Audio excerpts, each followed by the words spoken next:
Everybody good morning. कैसे हैं? आइए, हिंदी ऑनलाइन क्लासेज में आपका पुनः स्वागत है।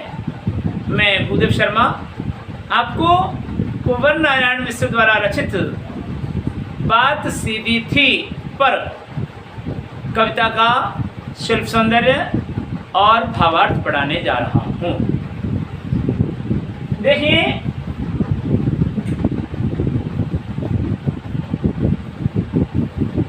शिल्प सौंदर्य वही है जो पहले था। अंतर इतना है, जो बिंदु परिवर्तित होंगे उनको मैं बता रहा हूँ। आपकी पहला पॉइंट है काव्य भाषा। तो एज इट इज आपको वही लिखनी है जो कविता के बहाने में थी। दूसरा पॉइंट है काव्य शैली। एज इट इज वही लिखनी है जो कविता के बहाने काव्य में थी। ठीक है। तीसरा पॉइंट है काल या युग। वही लिखना है जो मैंने आपको पिछले वीडियो में कविता के बहाने काव्य में लिखवाया है। पॉइंट नंबर 4 है काव्य रस। यहाँ पर परिवर्तित हो रहा है। तो काव्य रस में आप लिखेंगे प्रस्तुत काव्यांश में या उपर्युक्त काव्यांश में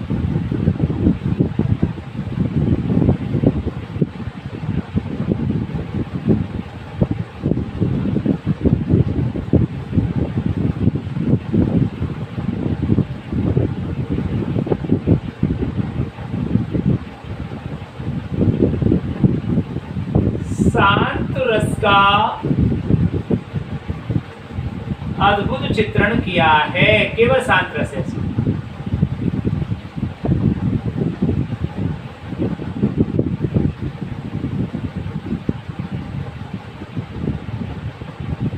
शांत रस का अद्भुत चित्रण किया गया है।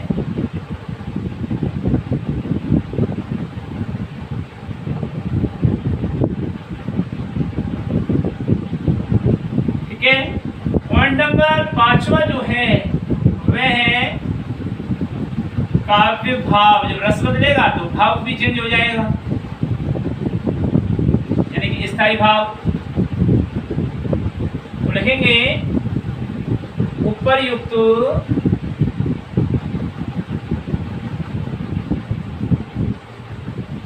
पद्यांश में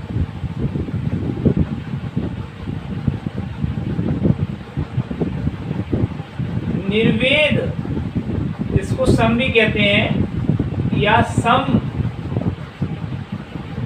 स्थायी भाव समाहित है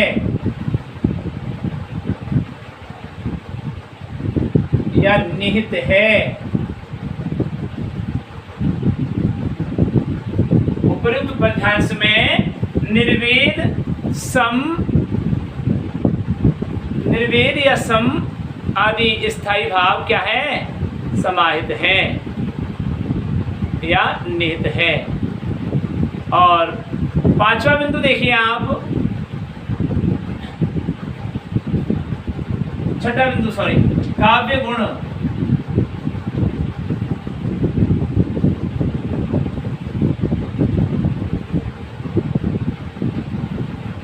काव्य गुण में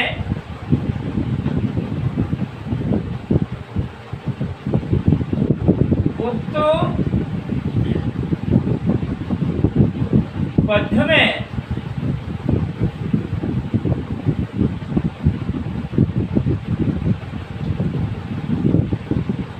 प्रसाद काव्य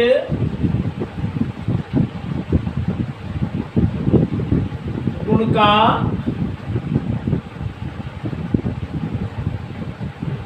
प्रयोग समाहित है।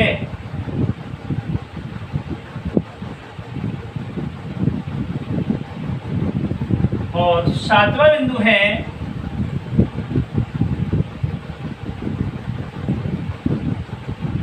काव्य छंद, जो एज इट इज है जो पहले आपने लिखा था उसी के अकॉर्डिंग है। और 8वां बिंदु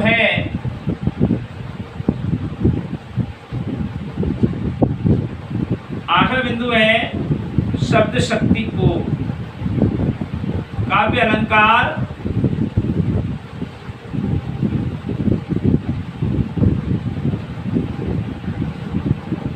वही है जो पहले लिखवाया है। और 9वां बिंदु है शब्द शक्ति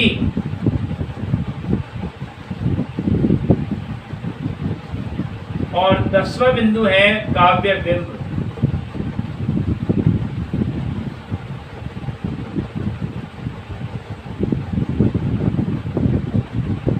वही है जो आपको लिखवाई गई है। तो यानी कि इसमें शब्द शक्ति में लक्षणा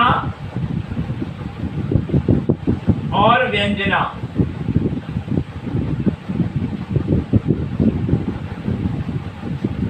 शब्द शक्तियों का प्रयोग किया गया है। काव्य बिंब एज इट इज है। तो इस प्रकार से काव्य शिल्प सौंदर्य लिखेंगे आप कि काव्य भाषा क्या थी, काव्य शैली क्या थी, कौन से युग और काल की रचना है। काव्य रस जो चेंज हुआ है उसमें शांत और श्रृंगार रस था, इसमें केवल शांत रस है। काव्य भाव में आपको केवल शांत रस के अनुसार निर्वेद या समस्थायी भाव है। काव्य गुण का आपको प्रसाद काव्य गुण का प्रयोग किया गया है। कौन से काव्य गुण का प्रयोग किया गया है? प्रसाद काव्य गुण का प्रयोग किया गया है। और 9वां बिंदु यानी काव्य छंद आपको वही आएगा, काव्य अलंकार भी आपका वही आएगा। शब्द शक्ति में आपको व्यंजना शब्द शक्ति को और जोड़ना पड़ेगा, उसमें अभिधा लक्षण भी थी हो सकती है, लेकिन इसमें व्यंजना शक्ति का और प्रयोग किया गया है। अगर उसमें व्यंजना है तो इसमें भी वो क्यों लिख देंगे। काव्य बिंब में एज इट इज है विराट, स्थिर, गतिशील, चाक्षुष और स्पर्श, श्रव्य आदि बिंबों का अद्भुत प्रयोग किया गया है। तो इस प्रकार से ये आपके शिल्प सौंदर्य इस पाठ का हुआ है। अब पढ़ते हैं हम इस पाठ का भावार्थ, कविता का भावार्थ। तो देखिए बात सीधी थी। कवि कुंवर नारायण कविता लिख रहे हैं। कविता लिखते समय उनके हृदय में एक शब्द रूपी बात का उद्भव हुआ। एक शब्द रूपी बात उनके हृदय में उत्पन्न हुई और उनके हृदय में वह शब्द रूपी बात जब उत्पन्न हुई तो कविता की सौष्ठवता के लिए, कविता की भाषा सुंदर बनेगी, कविता की भाषा आकर्षित होगी, ऐसा दिखाने के लिए कवि ने उस शब्द रूपी बात का अनावश्यक कविता की भाषा में अनावश्यक प्रयोग कर दिया, जिससे उस कविता का रूप विकृत हो गया, कविता बिगड़ गई। तो यहाँ पर सीधा सीधा दिया है कि बात सीधी थी पर एक बार भाषा के चक्कर में जरा टेढ़ी फंस गई। कवि कुंवर नारायण कहते हैं कि बात बहुत सहज और सरल थी। मेरी कविता लिखते समय मेरे हृदय में एक शब्द रूपी बात उत्पन्न हुआ, अर्थात शब्द उत्पन्न हुआ और उस शब्द रूपी बात, वह शब्द रूपी बात बहुत ही सहज और सीधा अर्थ प्रकट करने वाली थी। पर एक बार कविता लिखते समय कविता की भाषा को सौष्ठवता प्रदान करने के चक्कर में वह शब्द रूपी बात उलझ कर रह गई, जेड़ी फंस गई यानी उलझ कर रह गई। रिपीट कर रहा हूँ, कवि कुंवर नारायण कहते हैं कि कविता लिखते समय मेरे हृदय में एक शब्द रूपी बात का उद्भव हुआ। वह शब्द रूपी बात बहुत ही सहज और सरल अर्थ प्रकट करने वाली थी, किंतु कविता की भाषा को सुंदर, आकर्षक और सौष्ठव बनाने के चक्कर में मैंने उस शब्द रूपी बात का प्रयोग अनावश्यक रूप से अधिक कर दिया, जिससे कविता की भाषा में वह शब्द रूपी बात उलझ कर रह गई। आए समझ में? उसे पाने की कोशिश में भाषा को उल्टा पलटा, तोड़ा मरोड़ा, घुमाया फिराया कि बात या तो बने या फिर भाषा के से बाहर आए। मैंने उस शब्द रूपी बात के अर्थ को सुलझाने की कोशिश में कविता की भाषा को अदल बदल करके लिखना प्रारंभ किया, काट छांट करके लिखना प्रारंभ किया, स्थान परिवर्तन करके लिखना प्रारंभ किया कि ऐसा करने से या तो अर्थ स्पष्ट हो जाए या फिर वह शब्द कविता की भाषा से बाहर कर दिया जाए। लेकिन ऐसा करने से कविता की भाषा के साथ साथ बात और भी उलझती चली गई, अर्थात वह अर्थ कविता में और भी उलझता चला गया। क्यों? क्योंकि कविता में उस शब्द रूपी बात के अर्थ को सुलझाने के लिए मैंने जगह जगह अनावश्यक रूप से उस शब्द रूपी बात का कविता में प्रयोग कर दिया, उसे काट छांट करके फिर से लिखना प्रारंभ कर दिया, उसे अदल बदल करके फिर से लिखना प्रारंभ कर दिया, उसे स्थान परिवर्तन करते हुए लिखना प्रारंभ कर दिया। ऐसा करने से, क्योंकि ऐसा करने से या तो उस शब्द रूपी बात का अर्थ स्पष्ट हो जाए, अन्यथा वह उस कविता की भाषा से बाहर कर दी जाए। ऐसा करने से ये उपलब्ध हुआ। लेकिन इससे, ऐसा करने से कविता की भाषा के साथ साथ बात रूपी शब्द और भी टेढ़ा उलझता चला गया, अर्थात उस कविता में अनर्थ करता चला गया। यहाँ तक पूरे पद्य का अर्थ कर रहा हूँ कि एक बार कवि के हृदय में शब्द रूपी बात उत्पन्न हुआ। कविता लिखते समय कवि के हृदय में शब्द रूपी बात उत्पन्न हुआ।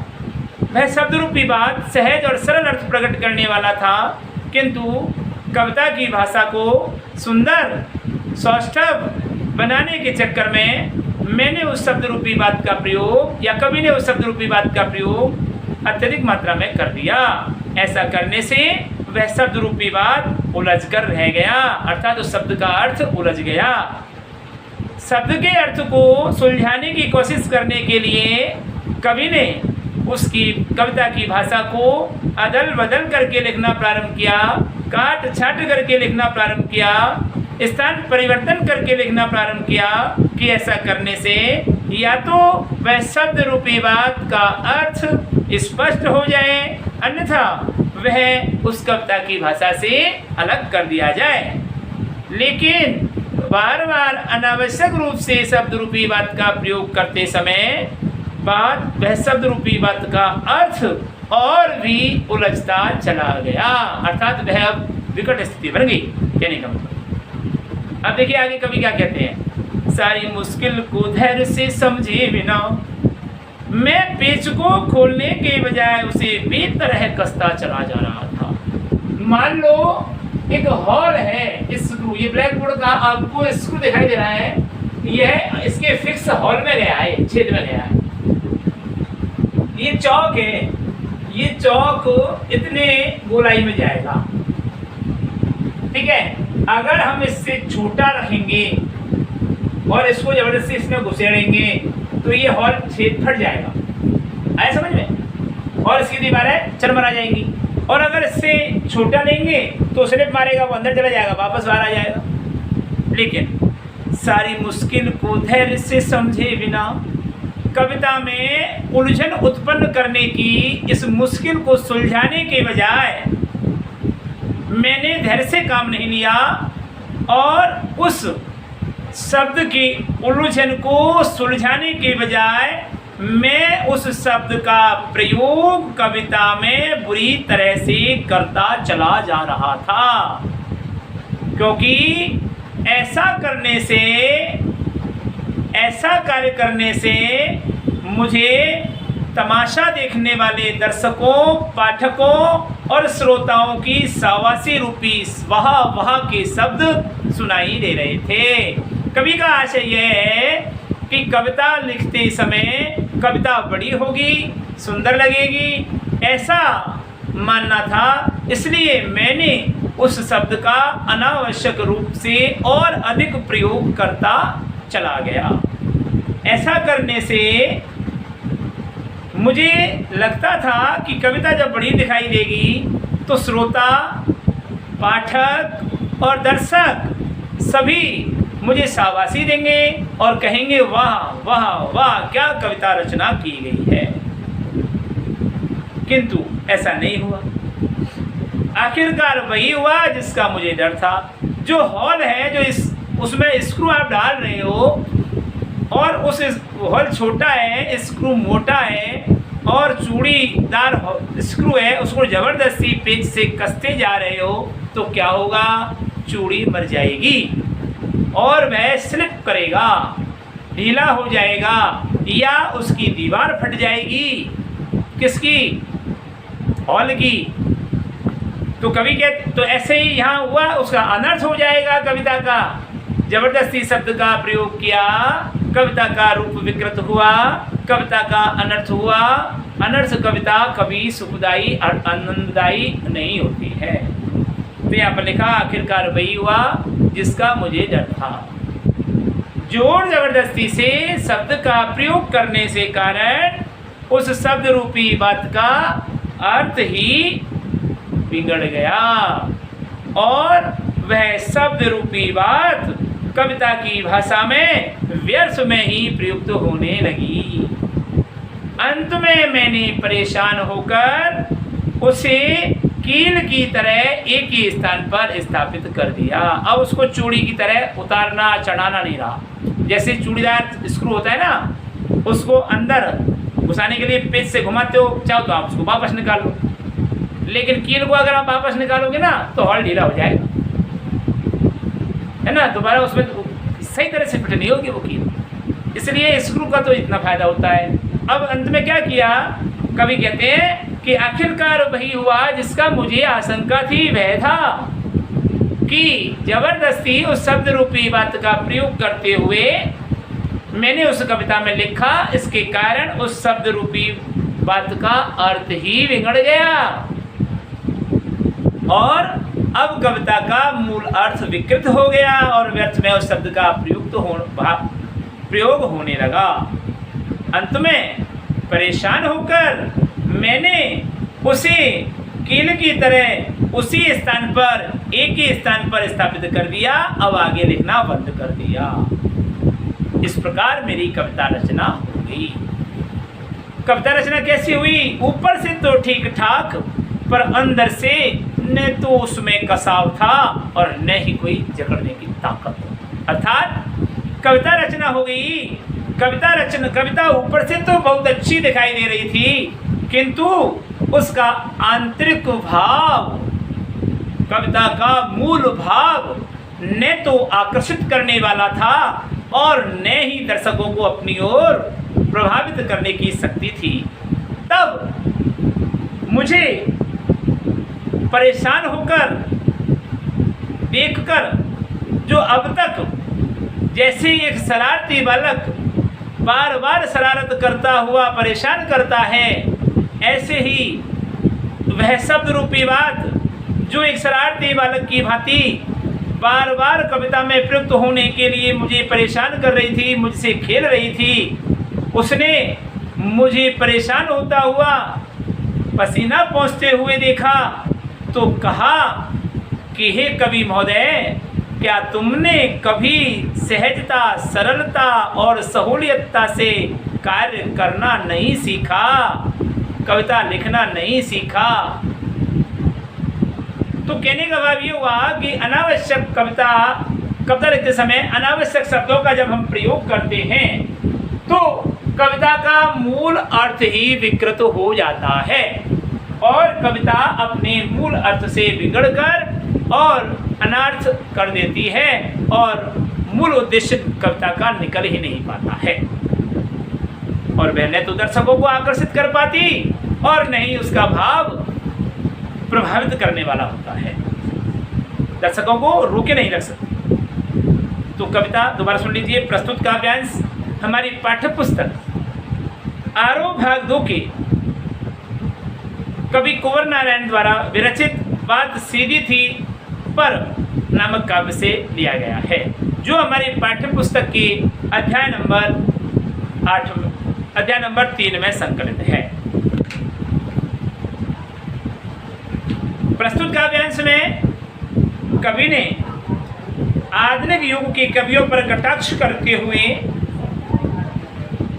कविता में कथ्य और माध्यम के द्वंद्व को उकेरते हुए भाषा की सहजता की बात कही है। हर बात को समझाने के लिए खास शब्दों का अर्थ प्रयोग किया जाता है, किंतु जब उनका अनावश्यक प्रयोग करते हैं तो उसका अनर्थ हो जाता है। ऐसा स्पष्ट करते हुए कवि कुंवर नारायण कहते हैं कि बात मेरे हृदय, कविता रचना करते समय मेरे हृदय में एक शब्द रूपी बात उत्पन्न हुआ। वह शब्द रूपी बात बहुत ही सहज और सरल अर्थ प्रकट करने वाला था, किंतु कविता की रचना या कविता की सौष्ठवता को प्रदान करने के लिए मैं उस शब्द रूपी बात का प्रयोग कर रहा था कि वह शब्द रूपी बात उलझ कर रह गया। उस शब्द रूपी बात के अर्थ को स्पष्ट करने की कोशिश करने में मैंने कविता में भाषा को अदल बदल कर लिखना प्रारंभ किया, काट छाट कर लिखना प्रारंभ किया, घुमा फिरा कर यानी स्थान परिवर्तन करके लिखना प्रारंभ किया, क्योंकि ऐसा करने से या तो उस शब्द का अर्थ स्पष्ट हो जाएगा, अन्यथा वह कविता की भाषा से अलग हो जाएगा, बाहर आ जाएगा। लेकिन ऐसा करने से वह शब्द रूपी बात कविता की भाषा के साथ साथ उलझती हुई चली गई, अर्थात वह शब्द कविता में व्यर्थ में बार बार प्रयुक्त होता हुआ उलझ गया। अब स्थिति उलझन में आ गई, कविता रचना में मुश्किल उत्पन्न होने लगी, किंतु सारी मुश्किल को, परेशानी को बिना धैर्य से समझने के बजाय मैं उसको शब्द रूपी बात को सुलझाने के बजाय बुरी तरह से उस कविता में बार बार प्रयोग करता चला गया, क्योंकि मुझे आभास हो रहा था कि कविता लंबी बनेगी, बड़ी बनेगी तो दर्शक, पाठक और श्रोतागण मेरी कविता रचना पर मुझे शाबाशी के शब्द कहेंगे और वहाँ का उच्चारण करेंगे। ऐसा तमाशा देखने वाले दर्शकों, पाठकों और श्रोताओं की आवाज़ मुझे साफ सुनाई दे रही थी, किंतु वही हुआ जिसका मुझे भय था, डर था कि जोर जबरदस्ती से शब्द रूपी बात का अनावश्यक प्रयोग करने के कारण उस शब्द रूपी बात का मूल अर्थ बिगड़ के रह गया और अनर्थ होने लगा, और वह शब्द कविता की भाषा में व्यर्थ में प्रयुक्त होने लगा। अंत में परेशान होकर, हार मानकर मैंने उस शब्द रूपी बात को एक ही स्थान पर विराजमान कर दिया, एक ही स्थान पर स्थापित कर दिया और कविता रचना होगी। अब कवि कहते हैं कि कविता ऊपर से, बाहरी रूप से तो कविता अच्छी भली दिखाई दे रही थी, किंतु न तो उसका कोई भावार्थ प्रकट हो रहा था और न ही दर्शकों, पाठकों या श्रोताओं को अपनी ओर आकर्षित करने की उसमें ताकत थी। तब उस शब्द रूपी बात ने, जो एक बालक की भांति मुझसे अब तक शरारत करती हुई चली आ रही थी और मेरे साथ खेल रही थी, उसने मुझे परेशान होता हुआ देखकर, मेरे पसीने पहुँचता हुआ देखकर, मेरी मजाक बनाते हुए पूछा कि अरे कवि महोदय, क्या तुमने कविता रचना करते समय कविता की भाषा को सहजता, सरलता और सुविधा के अनुसार प्रयोग करना कभी नहीं सीखा? अर्थात कविता में सदैव सहज सरल अर्थ प्रकट करने वाली, सुविधा अनुसार प्रयुक्त होने वाली शब्दों का ही प्रयोग करना चाहिए। तो ये था आपका यह पाठ का भावार्थ। अब मैं आपको PDF में प्रश्न उत्तर भेज रहा हूँ। अगले वीडियो में हम आपसे पुनः मुलाकात करेंगे। तब तक के लिए हम आपसे विदा लेते हैं। नमस्कार।